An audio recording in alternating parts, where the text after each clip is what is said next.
Bom dia, irmãos, tudo bem? Como vão? Hoje é mais um domingo que temos a Escola Bíblica Dominical, que tem sido uma bênção em nossas vidas. Cada tema e cada capítulo, cada livro da Palavra de Deus que passamos, mais e mais aprendemos. E faltando uma semana para a Páscoa, que é a comemoração mais importante para nós que cremos em Cristo Jesus, nada mais justo do que aprender mais e mais sobre os evangelhos.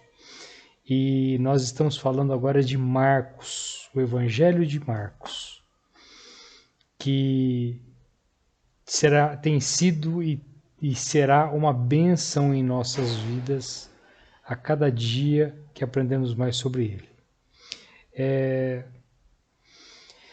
Importante a gente citar que o Evangelho de Marcos, ele compõe um dos 4 evangelhos que contam a trajetória do nosso Senhor Jesus Cristo aqui na Terra. E o Evangelho de Marcos é o menor deles todos. Ele é um livro que não tem indicação explícita do seu autor. Então, explicitamente no livro não fala-se o autor, quem que é. Mas tradicionalmente a igreja primitiva atribui a João Marcos, um dos seguidores de Jesus e que provavelmente era companheiro de Pedro, do apóstolo Pedro, em suas missões apostólicas. E ele ajudou muitas vezes Pedro a redigir cartas e redigir escritos. E João Marcos possivelmente foi o escritor desse livro maravilhoso. O Evangelho de Marcos ele compõe também dos 3 primeiros evangelhos, Mateus, Marcos e Lucas, um dos 3 evangelhos sinótipos, o que quer dizer que são iguais, são idênticos, ou seja, os evangelhos de Mateus, Marcos e Lucas praticamente contam a mesma cronologia e a mesma história. Então eles são chamados como textos sinótipos. Só que o Evangelho de Marcos ele tem uma diferença, ele é muito breve, ele é muito rápido, ele é um livro pequeno, ele conta a trajetória de Cristo de forma muito dinâmica, muito rápida, ele troca de cenas e de narrativas e de situações de forma rápida e abrupta. E ele tem uma curiosidade também, ele não menciona o nascimento, a concepção de Cristo aqui na Terra, nem o seu nascimento. Os outros evangelhos contam, ele não. O Evangelho de Marcos ele inicia no capítulo 1, falando apenas sobre o seu batismo junto a João Batista, no Rio Jordão. Então ele começa a narrar a trajetória do ministério de Jesus Cristo realmente aqui na Terra.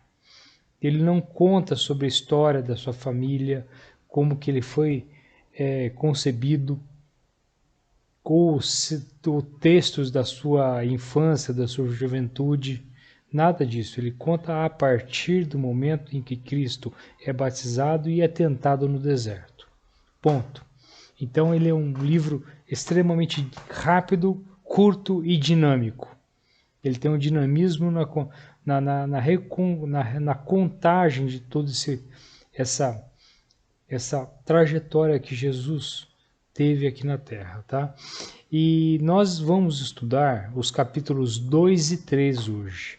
Na aula passada, EBD 1, nós falamos sobre o capítulo 1.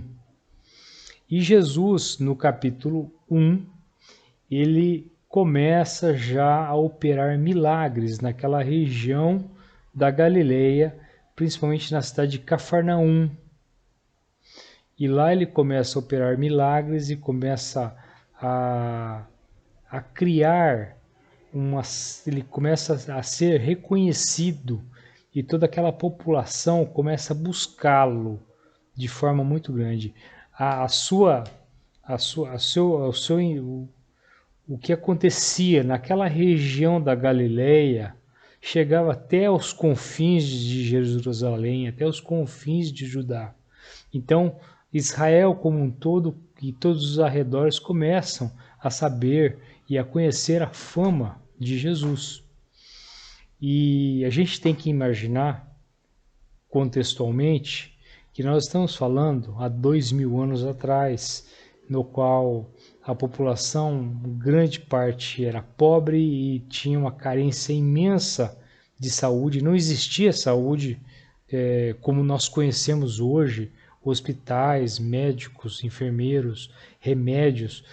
Toda a questão de saúde, o tratamento de doenças naquela época era feito de outra forma. Então, há de se imaginar que quando aquela população pobre, carente, miserável começa a enxergar uma pessoa que começa a operar milagres, e Jesus começa a operar milagres de fato, nesse momento a procura por ele foi de forma absurda, absurda mesmo. E aí Jesus, ele na primeira passagem do capítulo 2, que ele cura um aleijado, um coxo de nascença, ele se depara, a gente se depara no capítulo 2 com uma situação extremamente inusitada. Esse coxo de nascença, tamanha quantidade de pessoas em volta da casa na qual Jesus estava, procurando por Jesus, para pedir auxílio a Jesus, tamanha era a multidão, e esse coxo ele é levado por cima do telhado dessa casa, onde 4 pessoas ajudam a levar esse coxo no seu leito, abrem o telhado e descem de rapel, praticamente rapel, até a presença de Jesus. E Jesus o cura de forma milagrosa. E os doutores da lei questionam. Antes dele curar esse coxo, Jesus entende e sabe o pensamento mau que passa pela cabeça dos doutores da lei que estavam lá vigiando Jesus naquela época. E ele fala, e ele sabe que o que eles estavam questionando era o seguinte: quem é este que perdoa o pecado se ele não é Deus? E aí Jesus questiona: é mais fácil perdoar os pecados dele ou curá-lo dessa doença? E aí Jesus, de forma milagrosa, cura esse coxo, mostrando toda a autoridade que ele tem, não só de curar as doenças, as enfermidades, mas principalmente porque ele é Deus e cura os pecados do homem. Ele liberta o homem dos pecados. E aí é interessante a gente enxergar que tem 4 personagens nessa história distintos e importantíssimos. O próprio paralítico, o próprio coxo, que busca pela sua fé a presença de Jesus. Ele sabia que ele tinha uma doença, ele sabia que ele tinha uma enfermidade incurável para a época e que ele precisava estar de frente a Jesus. A fé dele o moveu para isso. A fé dele o levantou para isso. E aí, um segundo personagem são os 4 homens. Os 4 homens que ajudam ele a levar. Imagine tamanha dificuldade para esses 4 homens levar esse leito até esse telhado, abrir o telhado e descer esse leito. Esses 4 homens deveriam, da mesma forma, ter a mesma fé que esse paralítico e, principalmente, eles tiveram total disposição e compaixão de levar esse paralítico até Jesus. Essa analogia que a gente pega desses 4 homens é a mesma analogia que a gente faz com a igreja. A igreja ela tem um papel fundamental de trabalhar com compaixão, de se posicionar no lugar das outras pessoas e as levar para o caminho da luz. E aí nós passamos por terceiro personagem, que é os doutores da lei, que começam a questionar Jesus. Quem é este que diz que cura e que cura os pecados do homem? Somente Deus pode fazer isso. Esses homens, esses doutores da lei, estavam cobertos de tamanho legalismo que eles não enxergavam pelos olhos da fé realmente o Filho de Deus, o próprio Deus encarnado que era Jesus. Eles não conseguiam enxergar isso. Eles enxergavam de forma materialista. E isso a gente faz uma analogia aqui na Terra nos dias de hoje. Pessoas que não enxergam com os olhos da fé e não acreditam no que acontece, nos milagres que acontecem na nossa vida e na nossa salvação. E o quarto personagem, o próprio Jesus, que é o próprio Deus em forma de homem aqui na Terra, que veio salvar o homem, que veio salvar a humanidade. Ele veio resgatar o homem do seu pecado, resgatar a humanidade do seu pecado com toda a sua autoridade. E ele veio em forma de carne, em forma de homem. E aí a gente vai para um outro tópico do capítulo 2, do versículo 13 ao 17, que é Jesus e os indignos. Jesus, saindo dessa situação da cura do paralítico, ele se encontra de frente a um coletor de impostos, um cobrador de impostos, Levi, Mateus, provavelmente. E ele começa a comer junto com o Levi, que é um coletor de impostos, com outros coletores de impostos, e a Bíblia fala com outros pecadores. E aí os homens começam a questionar: por que este que se diz uma pessoa especial está comendo à mesa com pecadores? Importante a gente ressaltar que o sentar na mesa naquela época tinha um significado, como hoje também na nossa vida, tinha um significado importantíssimo. O sentar na mesa simbolizava laços de amizade mais profundos e com certa intimidade humana. E que Jesus estava sentado à mesa sem nenhum problema de preconceito com aquelas pessoas. Ele estava realmente com pecadores, com beberrões, provavelmente com prostitutas, com coletores de impostos. E o escândalo é tamanho, porque os coletores de impostos eles eram muito mal vistos na época, porque eles simbolizavam a opressão de Roma. E eles eram tão mal vistos que eles não podiam entrar dentro das sinagogas, eles não podiam servir de testemunhas para desvendar outros crimes e nem sequer podiam ser enterrados dentro da cidade. Eles tinham que ser enterrados fora da cidade, tamanha era a segregação desse tipo de pessoa, o coletor de impostos. E Jesus, sem nenhuma cerimônia, senta na mesa, que é um símbolo de intimidade, com os coletores de impostos. Importante a gente importante a gente dizer que Deus, Jesus está dizendo claramente aqui que não importa a pessoa que está na obra, porque quem faz a obra é Deus. Não importa se ele é um pecador, se ele era um publicano, se ele era um beberrão, se ele era uma pessoa que tinha diversos vícios, isso não importa. Quem faz a obra é Deus. Quem faz a obra é o Senhor Jesus. É isso que nós temos que ter em mente. E aí mostra a autoridade de Jesus sobre todas essas coisas. Independente se quem está em volta de Jesus era indigno ou não. Aí nós passamos por uma outra etapa, que é Jesus e o jejum. Era sábado e aí Jesus é confrontado pelas pessoas com uma pergunta capciosa. Por que Jesus e seus discípulos não jejuavam conforme os fariseus ou os religiosos da época? Por que não jejuavam como João Batista jejuava?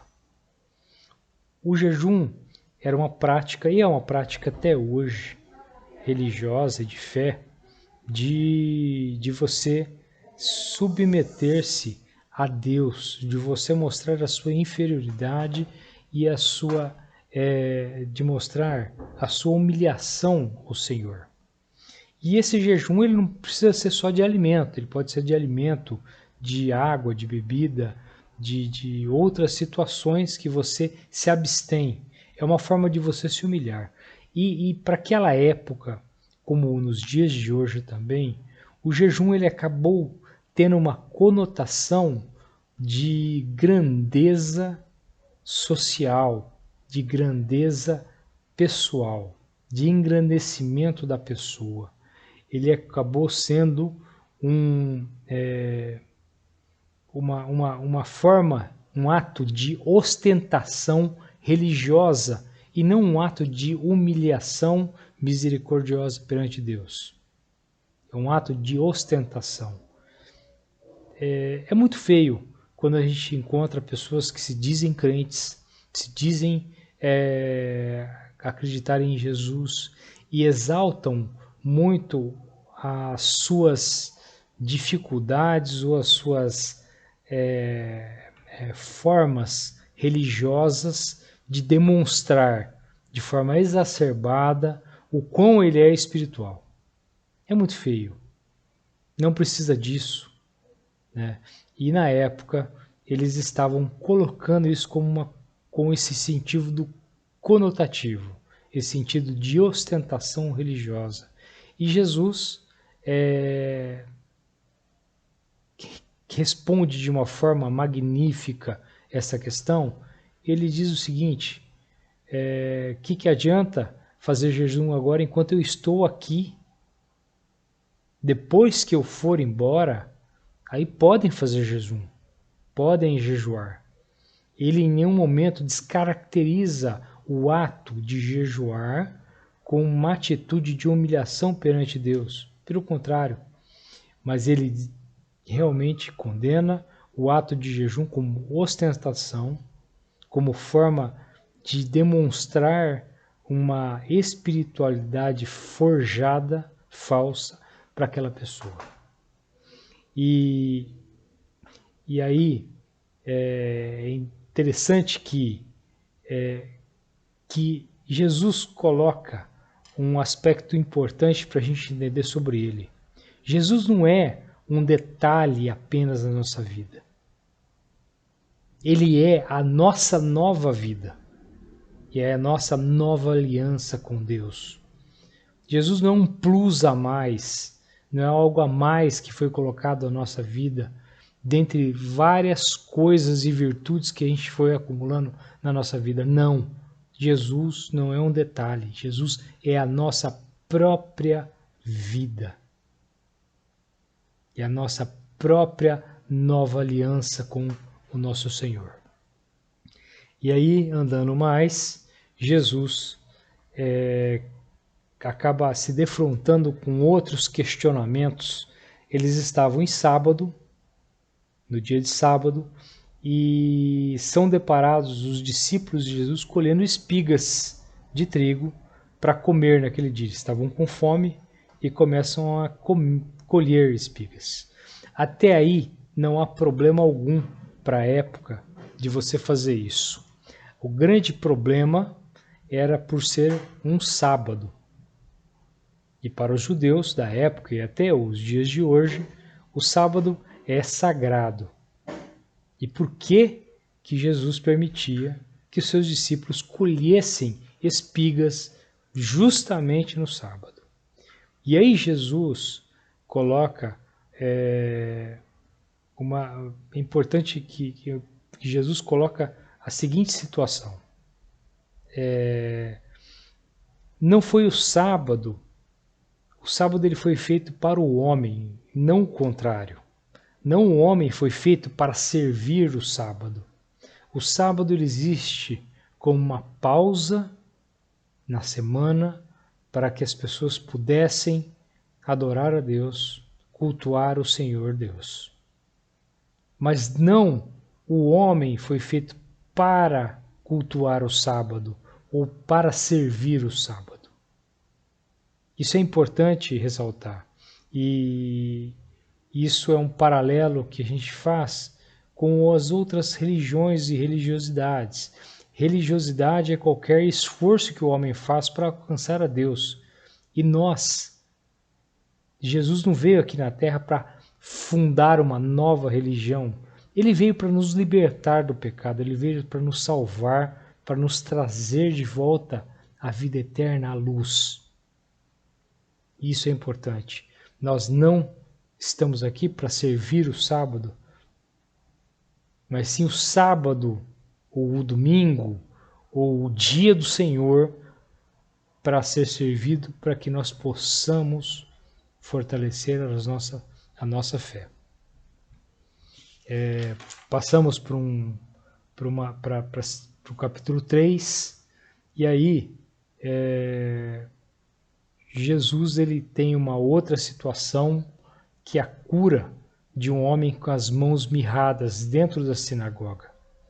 Até nesse momento, o entendimento daquele povo sobre Jesus começa a ser publicado e divulgado por todas as regiões. E isso faz com que Jesus tenha dificuldade de se esconder, e toda vez que ele se encontra em algum local, vai ter pessoas procurando ele.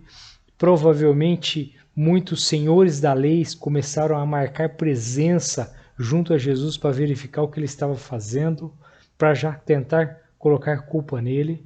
E de repente, numa sinagoga, num sábado, num outro sábado, aparece um homem com a mão mirrada, a mão encolhida, um defeito, aleijado da mão, algum problema que não sabemos os detalhes de o que aconteceu com esse homem e como que ele estava assim. E aí Jesus percebe o quão os homens da lei daquela época começaram a questionar se era lícito fazer aquela cura justamente naquele dia de sábado. E Jesus fica extremamente perturbado, extremamente irritado com tal situação, tamanha cegueira espiritual no qual aquelas pessoas tinham, e tamanha falta de compaixão. Uma pessoa estava lá durante toda a sua vida com uma deficiência física que provavelmente trazia restrições absurdas da sua vida, e ninguém tinha sequer a mínima compaixão de dizer que ele seria curado por Jesus. Pelo contrário, eles fizeram questão de questionar por que, se era lícito curar aquela pessoa. Jesus se perturba grandemente naquele momento, fica extremamente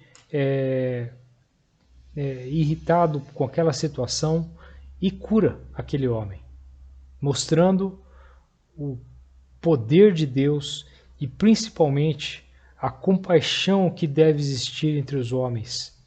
Os homens não podem ser legalistas. A cegueira espiritual não pode ter tal coisa. E aí, Jesus demonstra duas coisas importantes sobre essa situação. Primeiro, o sábado, que era uma lei judaica da época, não proibia fazer o bem.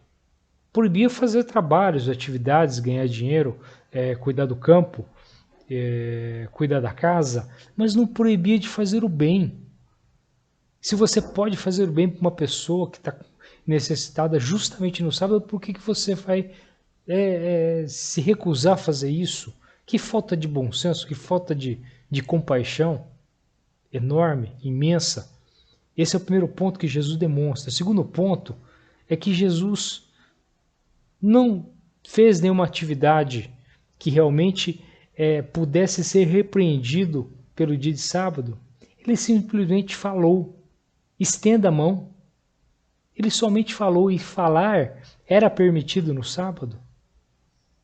Estenda a mão.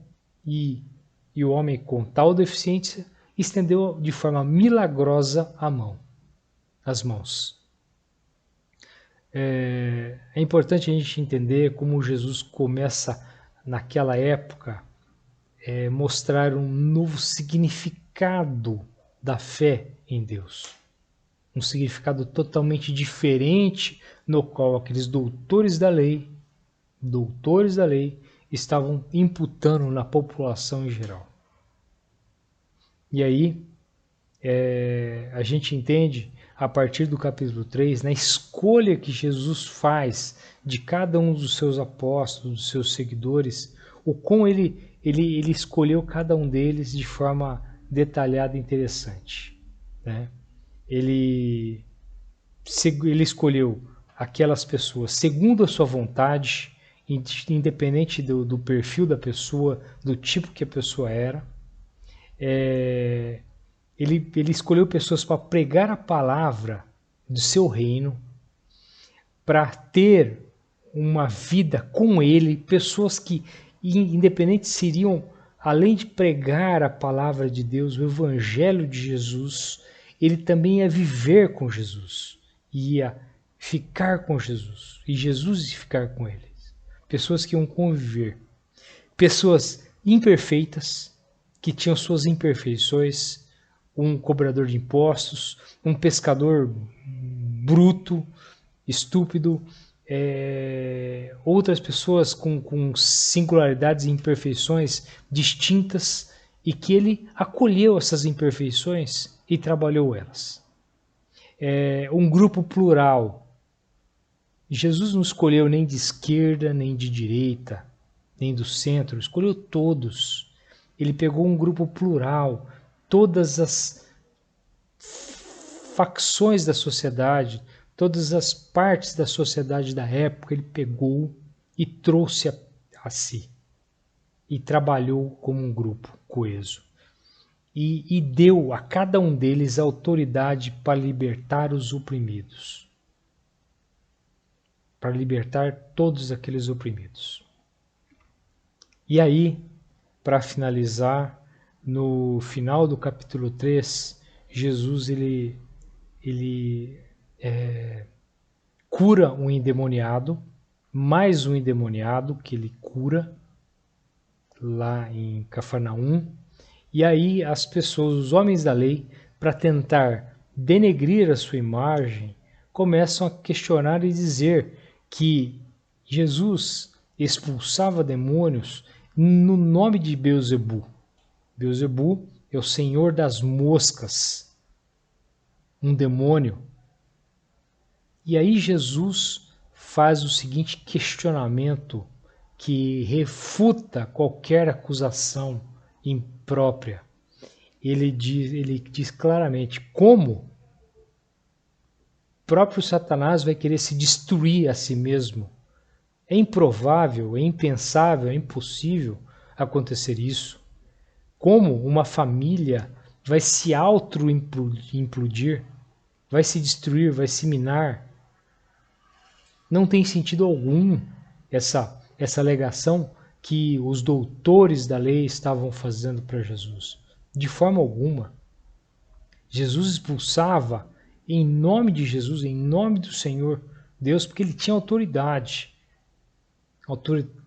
divina, e não é em nenhum momento podia se alegar qualquer coisa diferente disso. E aí nós chegamos no final que Jesus é questionado sobre qual que é o pior pecado, né? E Jesus relata que o pior pecado é o pecado cometido contra o Espírito Santo.